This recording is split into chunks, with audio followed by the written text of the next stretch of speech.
Throughout this century, the skies above Italy have been witness to many innovatory aeroplanes. As a nation, the Italians have long been noted for their flair in many areas of design, and it's natural that this flair should have produced much beauty in the field of aviation.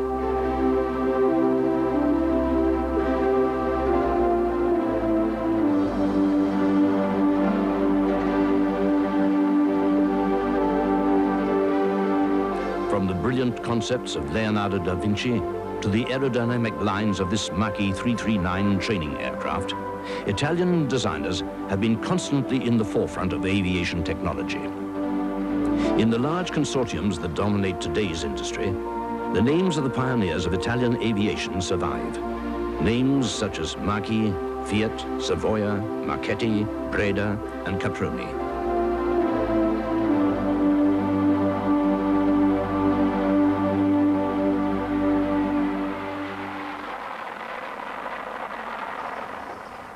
Gianni Caproni test flew his first aeroplane in May 1910. His daughter, Maria Feda Caproni, keeps this early airplane in the grounds of the Caproni Villa near Milan. This is exactly the aeroplane of '99 that was constructed by my father in his house in a little village near Trento, Massone d'Arco. And he was helped by workmen of the same little village, and each piece is original. This aeroplane was always kept in the family without any restoration. In Arco, they had no places to run the aeroplane. So he decided to carry the aeroplane on the train. They arrived in Malpensa. Malpensa was used in this epoch for maneuver with the horses. And he had few time to put the aeroplane together, and then they had to try the engine. And the mechanical, Ugo Tabacchi, went on the aeroplane and tried the engine. And after 70 meters, he was in the air.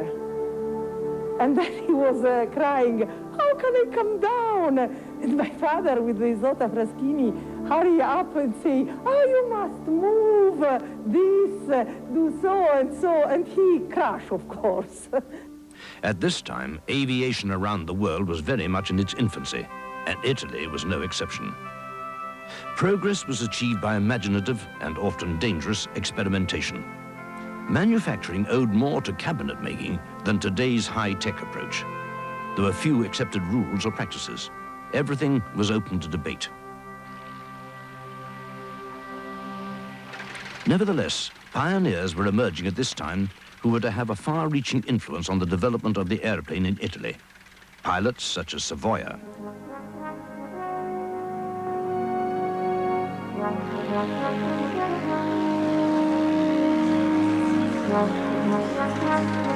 famous for his legendary line of flying boats, in collaboration with Alessandro Marchetti. In 1911, the Libyan War was to bring the aeroplane into military action for the first time in its history. Flying a Blériot monoplane on the 21st of October, a Captain Piazza took off from Tripoli to fly a reconnaissance mission over the enemy lines. A volunteer force of pioneer pilots flew out to join the campaign. Their successes led, on their return to Italy, to the formation of the Aviators Battalion, the forerunner of the modern Italian Air Force. The aeroplane's brief age of innocence was nearing its end, and in the last years of the Belle Époque, aviators around the world began to turn their attention to the potential of the aeroplane as a fighting machine.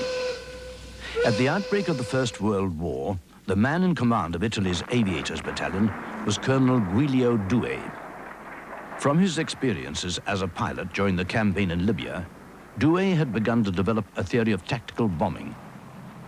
Along with pioneers such as Gianni Caproni, Douhet advocated the establishment of a force of bombing aircraft that would be capable of attacking strategic targets and cutting off the enemy's lines of supply and communication. Flying Caproni's specially designed biplane bombers, they were able to carry out missions far into the Austrian Alps, and supported the ground troops in such actions as the battle for Pergine. The airship also enjoyed an increase in production and development in Italy during the war years. The exploits of the Aviators Battalion had a use beyond the military. Attacks such as the raid on the Kota Naval Base were well publicized. This did much to strengthen the morale of the Italian people at a time when casualties in the grim land battles were particularly severe. Their successes also supported the conviction of Caproni, Douhet, and others that the aeroplane would have an essential role to play in any future conflict.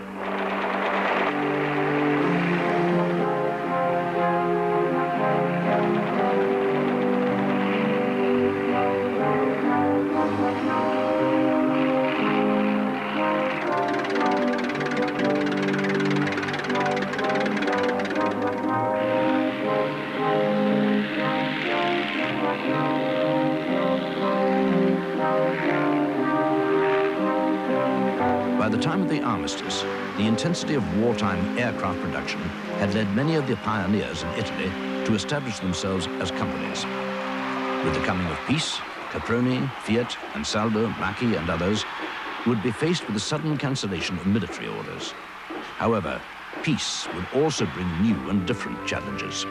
In February of 1919, it was decided to hold an air race from Rome to Tokyo. Several competitors in the race chose to fly the Ansaldo SVA-5, which had been designed during the war years as a fighting machine, but which now found a new peacetime role, pushing back the frontiers of long-distance flight. Flying via staging posts in Iraq, India, Tibet, and China, two of the Ansaldos completed the race, a distance of some 11,250 miles in 109 flying hours. The era of the great air races had begun.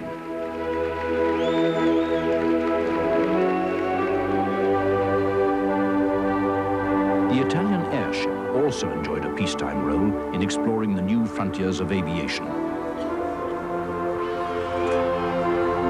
The Norgay was designed by Umberto Nobile in 1923, at which time he was director of the military factory for aeronautical construction. In May 1926, the Norgay was to make the first transpolar flight in aviation history.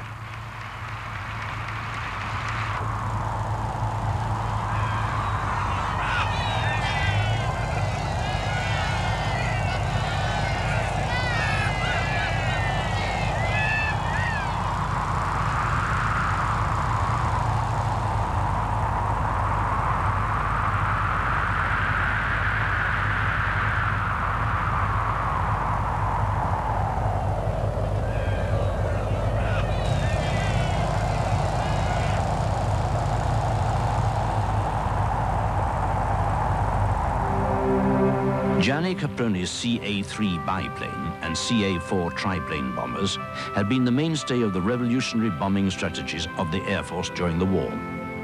Now, Caproni turned his attention to the development of a large-scale passenger aircraft. He was very interested in civil aircraft, and he was constructing in 1921, and it flew twice, an aeroplane for 100 people. This aeroplane was a dream that he always took back, to have a lot of people flying in the sky. The Caproni 60 was dubbed Capronissimo. In recognition of its extraordinary size, it was a giant aeroplane by any standards. 6 engines, 9 wings. It was immense, huge, and it crashed. The 3rd of March of 1921.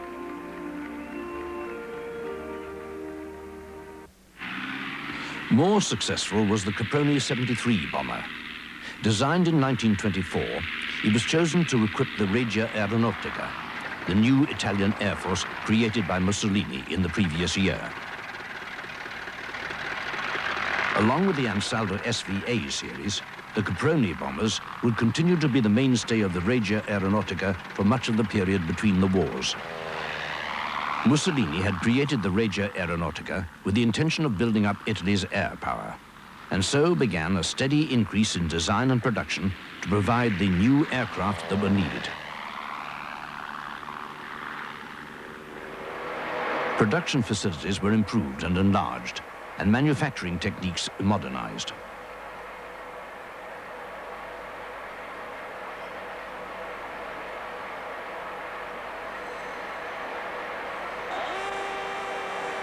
The quality of available aero engines had always been a crucial factor in aircraft performance. With the improvement in lubricants and fuel and the appearance of new metal alloys, companies such as Fiat began producing a new generation of powerful and reliable power plants. Within a very few years, the Regia Aeronautica grew to one of the most prestigious air forces in the world.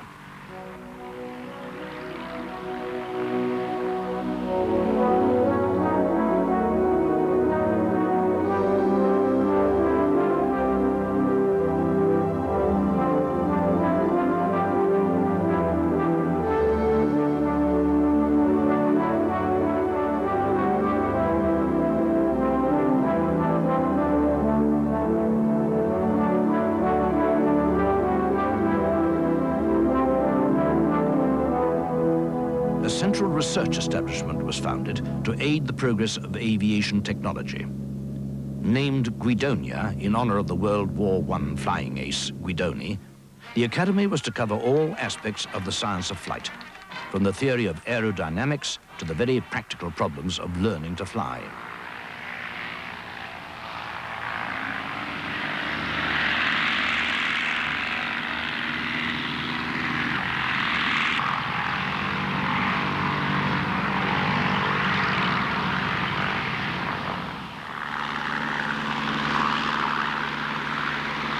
One of the prime movers of this massive reorganization was a man who was to be recognized as a pioneer aviator in his own right.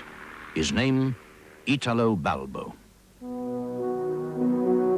As a young officer, Balbo had attracted attention with his innovatory ideas and had risen rapidly to the position of Under Secretary of State for Aviation by 1928. 2 years later, he was to lead a squadron of Savoia Marchetti flying boats in a long-distance flight to Rio de Janeiro in Brazil, flying in strict formation all the way, the first time such a feat had been attempted.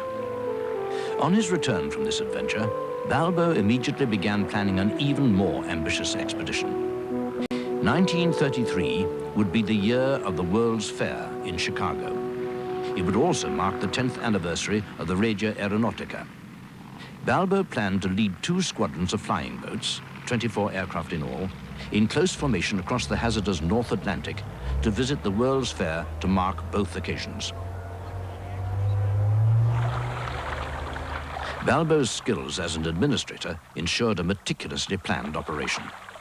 Mussolini gave his support to the plans, and by the 1st of July 1933, Balbo's air armada was ready to depart.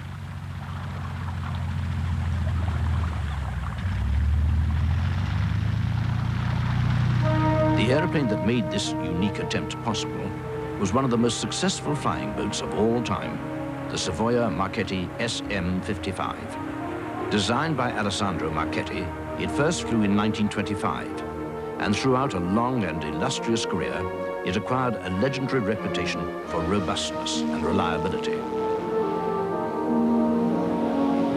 Crossing the Alps and flying a route that stayed as close as possible to lakes and other stretches of water, the Armada made its first call at Amsterdam. All the flying boats landed safely on the Zuider Zee, but then disaster struck when one aircraft overturned in shallow water, killing a mechanic.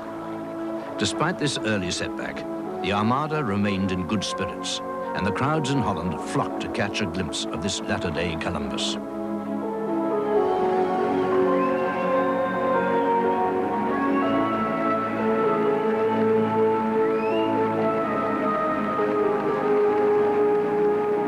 The next port of call was to be Londonderry in Ireland. Here, Balbo was held up by reports of bad weather on the planned next stage of the journey, to Iceland. When the crews finally took off for Reykjavik, they found that weather conditions were little improved.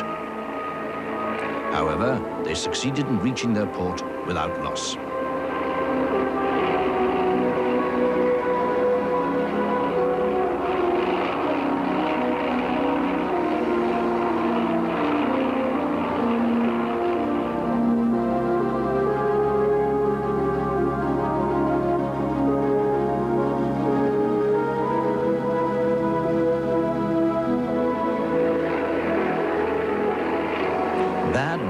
continued to dog them as they crossed the North Atlantic, and frequent fog warnings were sent to the formation from the scout aircraft. Maintaining strict formation in thick fog while flying at 0 feet over a freezing sea strewn with icebergs was by any standards an extraordinary feat of airmanship.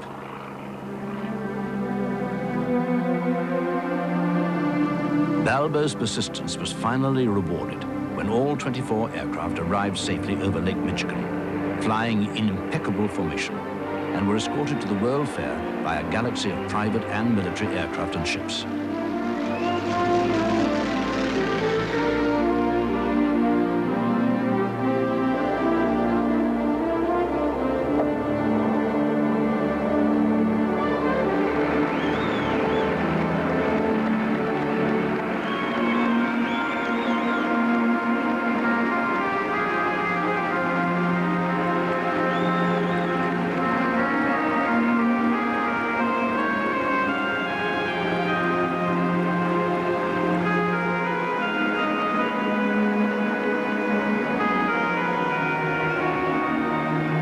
For Balbo, the celebrations included lunch with the American president, Franklin D. Roosevelt.